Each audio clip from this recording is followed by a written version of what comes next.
Hello and welcome back to Love Light, the other side.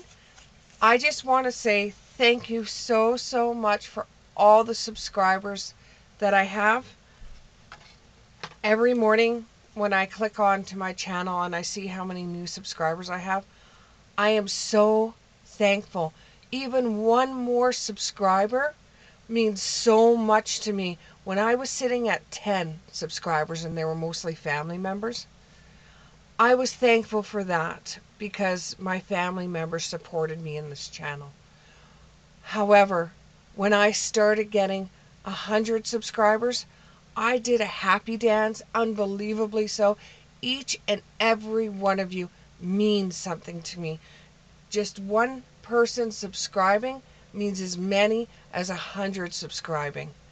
Thank you so much for liking this channel enough to subscribe to it. It's a blessing. Thank you so much. Now let's get into the reading. I don't know what kind of reading you're going to have until the cards pop out.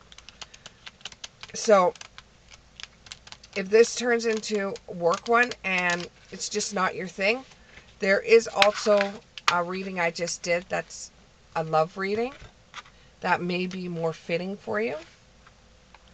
But this channel doesn't just do love readings. It does whatever spirit cards come out for me. So here we go. What's on your mind for my lovelies today? Okay, 9 of Wands in the reverse.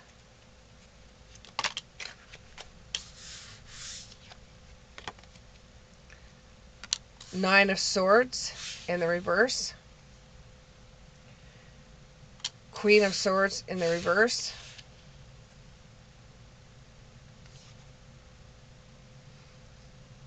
Ace of Wands in the upright. Seven of Cups in the upright.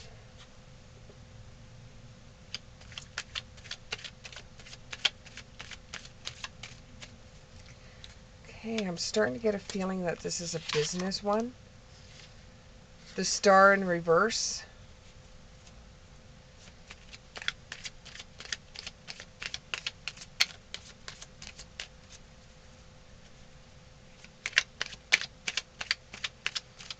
One more card. One more card. Here we go. And we have the Magician in the upright. So it looks as though you've been doing a lot of work and you're just getting to the point where you're just getting fed up. You're getting fed up. There's so much work for you to be doing. You don't think that the work that you're doing is being validated in the way it should be doing it. You were pretty upset with the way that things are going at your job, and this is giving you sleepless nights. You just want to be able to see some kind of light at the end of the forest. You know, you're working your ass off, and some of you are thinking, when is it going to be my turn? When is it going to be my turn of better things? It just seems like I'm working my ass off all the time. I don't even have time to spend on the things I want to do. It just seems like I'm getting up, going to work, coming home, paying bills, going to bed. It just seems like you're working your butt off, you're paying your bills, and you just don't have any time for yourself. Things at work are a little rough right now because there's not enough people working. It's like, where did all the people go? Before coronavirus and before the illness came out, there was a lot of employees. People were getting laid off because there was too many employees and not enough work. Now there's too much work and not enough employees. And you're sitting there saying, when is it going to be my turn? I've had enough. I need a break. I need a vacation. I need a holiday. And every time you ask for a break, every time you want to get away for a little while, you're faced with your boss turning around saying, "We need you here. We don't have enough people for you to take a break yet. We'll get to you when we get to you. But right now, you just can't do it. We just cannot have you leave. We have to have you here." And you'll find that eventually they'll start giving you a higher wage. They'll start offering you things because they can't find the staff. They can't find good staff. They still have work they have to do. And it seems like you work in a place that has a production line where you add a part, somebody else has a part, somebody else has a part, or items come down on a belt and you're taking the item, putting it in the box, and then the next person tapes it and then it goes off onto a truck. It seems like it's something like that, and it's like factory work. And it just seems like every single day it's the same boring thing. Nothing ever happens. Nobody ever does anything. It just feels like you wake up, do the same thing. You need some kind of something in your life. You need something that is going to be a little bit more exciting for you. You need something that makes you feel like you're coming home. It makes you feel like you really belong. Right now it just feels like you're going through the motions at work. It doesn't feel like there's anything but work. And you're tired of it, and you're too far away from retirement. Somebody else there's like, "Oh, I just need to retire." But you're not even close to retirement. All in a golden afternoon. Try to bring back your creative spark. I know at the end of the day you don't have much energy left, but if you don't get into something that you love to do, you're going to end up hating your job. You're going to end up getting into fights there. You're going to end up having problems. You need to find that thing that brings out your imagination, that inspires you, that brings back your creative spark. You don't want to get lost in the work that you do. You don't want to become one of those items that gets packaged and sent on a truck, even though, at least you'd be able to get out of the factory, or at least you'd be able to get out of your job for a little while, even if it's for a car ride to a different location. You need to become braver when it comes to your creative side, because there is somebody out there that has a creative side. And what I'm looking at right now is I'm looking at a bird, and this is almost like a bird dragon, where they draw beautifully and they paint beautifully, and they just have an eye for color. And they've been doing this on canvas, making these paintings on canvas, and they are beautiful. You have got to get back into that, because if you don't, you're going to lose yourself. You're going to lose yourself and become brave. Start doing your artwork. If you go and you start a side business doing your artwork online, you're painting like Bob Ross used to do, and you're showing people how you're painting and stuff like that, that could start you off on a creative outlet, and it gives you something else other than working all day. You're going to have to juggle a little bit between the two of them, but then maybe eventually you'll be able to pick and choose where your talents are going to take you, because you feel that your talents are all going to the wayside because of the job you're at. But you got to eat. You know that, and I know that. You got to eat.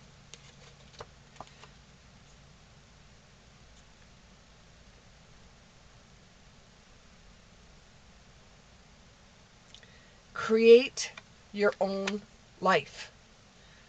Even if you have to journal and you have to decide on your own what your own life looks like, if you could paint a picture, which you do, if you could paint a picture of exactly how your life would be, even you could even try this on your drawing tablet.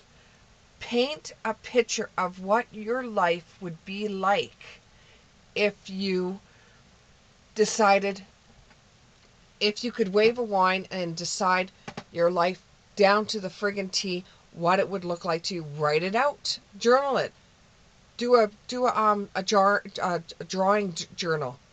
I do believe some of the loony stores, toonie stores. Well, I'm Canadian, so it's loony and toonie. But the dollar stores, I'm sure that if you go to a dollar store, you could find a book there that has blank pages in it where you could draw what your life would look like to you. Draw what your life would look like to you. Keep on looking at the pictures every time you go to work. Keep on investing your time into your hobbies. Don't get rid of that. You'll lose yourself if you do. You'll find that you will start changing your world to what you want it to be by using your creative side to get it. This is going to give you the Ace of Wands. This is going to be a victory for you. If you can do this, it will be a victory for you. You can't go back to the way things were when you were a kid. You have to get out there and you have to work and you have to live your life. It's just the way it is. Be in the present. Even though history and your present determines what your future is going to be like, because history will repeat itself, and then you'll have the experience of today to lead you into the future. So make sure you use your creative side to get into the future. It's not nonsense. It is not nonsense. You being able to do both of them is going to be a struggle, yes, but it's an outlet for you. If anything you take from this reading, you take the knowledge that going back into a hobby or something that you love to do is your escape from the real world. This gives you an escape where you don't need drugs or alcohol or going to the bar on the weekend to do it. This gives you an escape from everything else in the world that doesn't see you right. This gives you an escape. This isn't nonsense. If you do this, you will find your life will be changing for the better. It will be changing for the better. Put your heart back into your hobbies, and you will find the rest of your world will change. Even you. This will make you feel like if you get back into the things you love, this is going to open up doors for you. This is going to give your heart time to sing. There is not too many like you out there. Not too many people can pick up a brush and paint and do what you can to canvas. Not very many people can. Not very many people can open up a blank page and just draw what's ever in their head onto a piece of paper.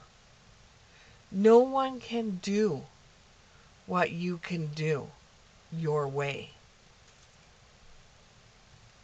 And adding your little, I don't know if it's adding your little, I think it's your initials to everything you do, but you have it hidden in your artwork.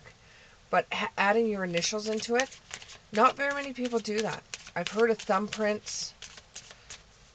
I've heard of blood, which is gross.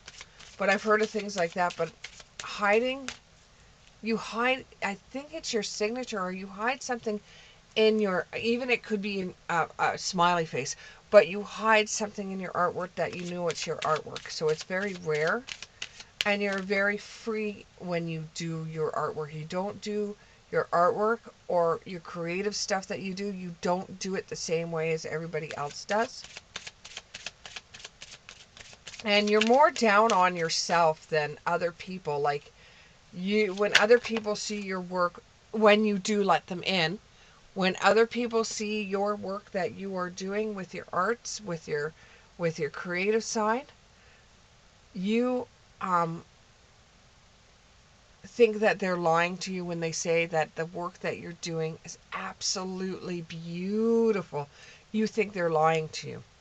You don't think that you are the star that you should be.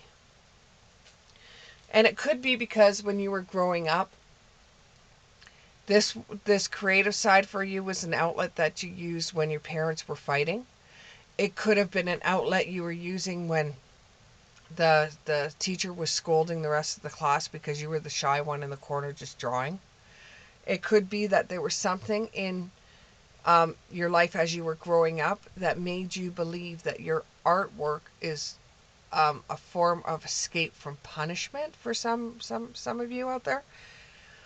But it's not. It was a release. It was something that spirit gave to you as a gift. And I know there's many times that people get gifts from spirits that they feel is a curse. Many years myself, when I became spiritual and when I was able to predict things when I was growing up, I thought it was a curse, not a gift, because nobody believed me and I was called a liar. But that's on me, not you. For you, it was something in your past that made you feel like the gift that you have of your creative side is sort of like an outlet to deal with pain. If you're not having pain, then you don't do it.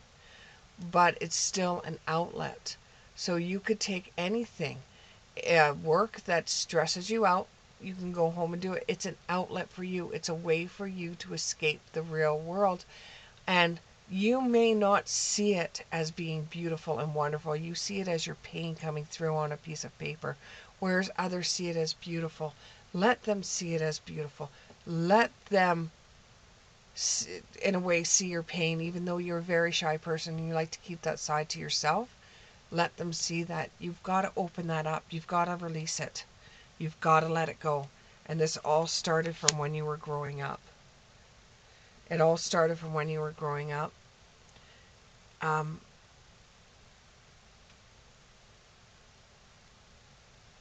you've got to grow from this experience. You've got to grow from the past. You've got to grow from the past. Once you start realizing that your gift will actually be able to help others, because there's some of us out there, when we look at paintings, it we can see how the artist felt when they were doing the work, or how you yourself feel when you see the artwork from somebody, and how that seeing that artwork makes you feel a little less bad about what's going on in your own life when you see somebody else's artwork and you see the beauty that they're still able to have even when all the odds are against them. And you know what I'm talking about, and I'm not going to push it too much, but just remember, when all the odds were against you, you were able to pick up a piece of paper and a pencil, and that was your release. That was your way out. So things may seem very mundane right now for you at work, and you feel like you're not getting anywhere. Go back to your spirit side. Go back to your creative side. Make your world the creative side. Make your world now into your creative being. A moment of regret, fearing you've made a mistake. You haven't made a mistake. You have not made a mistake. If you have, it's just a lesson that you've learned. It's not a regret, it's not a mistake.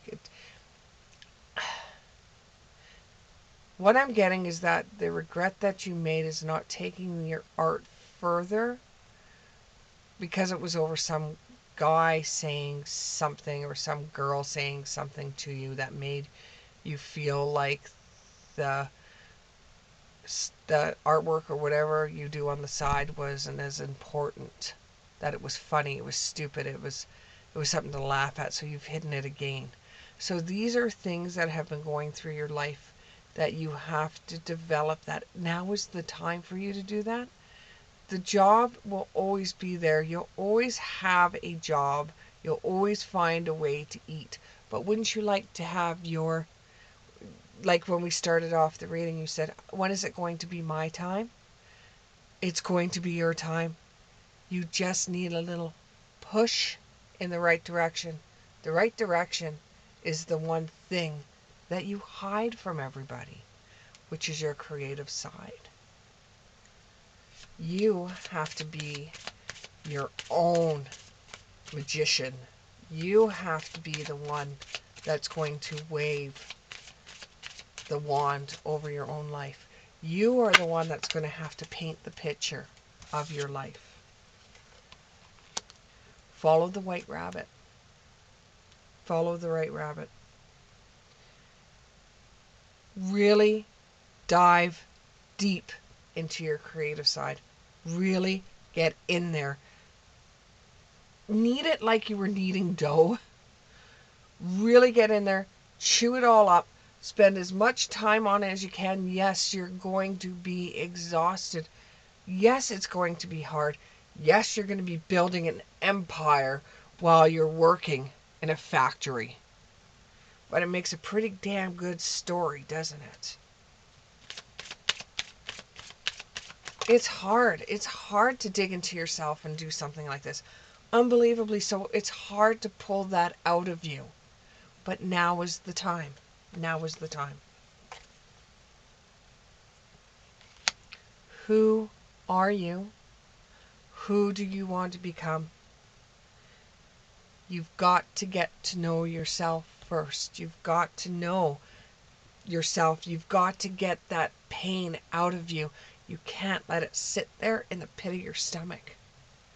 And the shyness you have, when you talk about your art, you don't seem as shy. When you know that somebody is interested in the stuff that you're doing, you will sit there and talk about the colors you used and how you did the things that you did to get the picture the way you got the picture. And I'm getting hiccups now. So you've got to develop that side. If you don't, the job's going to gobble you up. It's going to take you and it's going to chew you up and spit you out. And you're just going to be another one of those old people that didn't do what they wanted to do in their life.